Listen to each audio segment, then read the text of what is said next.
ಉಡುಪಿ ಜಿಲ್ಲೆಯಲ್ಲಿ ಬೈಂದೂರು ತಾಲೂಕಿನ ತ್ರಾಸಿ ಸಮೀಪ ಭೀಕರ ರಸ್ತೆ ಅಪಘಾತ. ಪ್ರವಾಸಕ್ಕೆ ಬಂದಿದ್ದ ವಿದ್ಯಾರ್ಥಿಗಳಿದ್ದ ಬಸ್ ಟ್ಯಾಂಕರ್ಗೆ ಡಿಕ್ಕಿ ಹೊಡೆದ ಪರಿಣಾಮ ಇಬ್ಬರು ಸಾವನ್ನಪ್ಪಿ ಹಲವರು ಗಂಭೀರವಾಗಿ ಗಾಯ. ರಸ್ತೆ ಬದಿ ನಿಂತಿದ್ದ ಟ್ಯಾಂಕರ್ಗೆ ಅತಿವೇಗದಲ್ಲಿ ಬಂದ ಬಸ್ ಡಿಕ್ಕಿ. ಶಂಕರಘಟ್ಟದ ರಂಭಾಪುರಿ ಕಾಲೇಜಿನ ಬಿಕಾಂ ವಿದ್ಯಾರ್ಥಿಗಳು ಕರಾವಳಿ ಭಾಗಕ್ಕೆ ಪ್ರವಾಸಕ್ಕೆ ಬಂದಿದ್ದರು.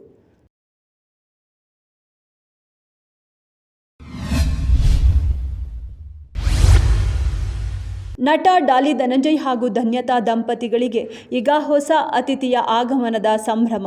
ಕ್ಯೂಟ್ ಬೇಬಿ ಬಂಪ್ ಫೋಟೋಶೂಟ್ ಸಾಮಾಜಿಕ ಜಾಲತಾಣಗಳಲ್ಲಿ ಸಖತ್ ವೈರಲ್. ಡಾಲಿ ಧನಂಜಯ್ ಮತ್ತು ಧನ್ಯತಾ ದಂಪತಿ ಮೊದಲ ಮಗುವಿನ ನಿರೀಕ್ಷೆಯಲ್ಲಿದ್ದು, baby bump photoshoot Daali our universe is expanding ಎಂದು ಶೀರ್ಷಿಕೆ ನೀಡಿದ್ದು, ಫೋಟೋ ಅಪ್ಲೋಡ್ ಆಗಿ ಕೆಲವೇ ಗಂಟೆಗಳಲ್ಲಿ ಅಭಿಮಾನಿಗಳಿಂದ ಶುಭಾಶಯಗಳ ಸುರಿಮಳೆ. ದಂಪತಿಗಳ ನಡುವೆ ಕೋಳಿ ಸಾರಿನ ಜಗಳ, ಭೀಕರ ಕೊಲೆಯಲ್ಲಿ ಅಂತ್ಯ. ತೆಲಂಗಾಣದ ಕಾಮಾರೆಡ್ಡಿ ಪಟ್ಟಣದಲ್ಲಿ ಪತ್ನಿಯು ಕೋಳಿ ಸಾರು ಮಾಡಿಲ್ಲ ಎಂದು ಕಿರುಚಾಡಿದ ಪತಿಯನ್ನ ಆಕೆಯ ಪತ್ನಿಯೇ ಕೊಡಲಿಯಿಂದ ಕೊಚ್ಚಿ ಕೊಂದಿದ್ದಾಳೆ. ಅತಿಯಾದ ರಕ್ತಸ್ರಾವದಿಂದ ಆತ ಸ್ಥಳದಲ್ಲೇ ಮೃತಪಟ್ಟಿದ್ದಾನೆ.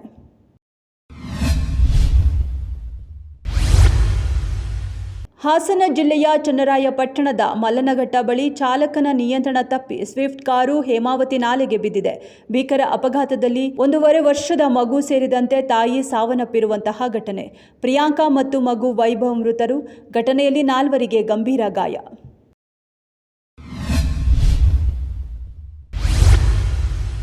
ಕೆಲ ದಿನಗಳಿಂದ ಬಿಸಿಲಿನಿಂದ ಕಂಗಾಲಾಗಿದ್ದ ಬೆಂಗಳೂರಿನ ಜನತೆಗೆ ವರುಣ ಶಾಕ್. ಸಂಜೆಯಾಗುತ್ತಿದ್ದಂತೆ ಬಿರುಗಾಳಿ ಸಮೇತ ಧಾರಾಕಾರ ಮಳೆ ಸುರಿದಿದೆ. ಮೆಜೆಸ್ಟಿಕ್, ಶಾಂತಿನಗರ, ಕೋರಮಂಗಲ ಸೇರಿದಂತೆ ಹಲವೆಡೆ ಭಾರೀ ಮಳೆ ಸುರಿದಿದ್ದು, ವಾಹನ ಸವಾರರು ಪರದಾಡುವಂತಾಗಿದೆ.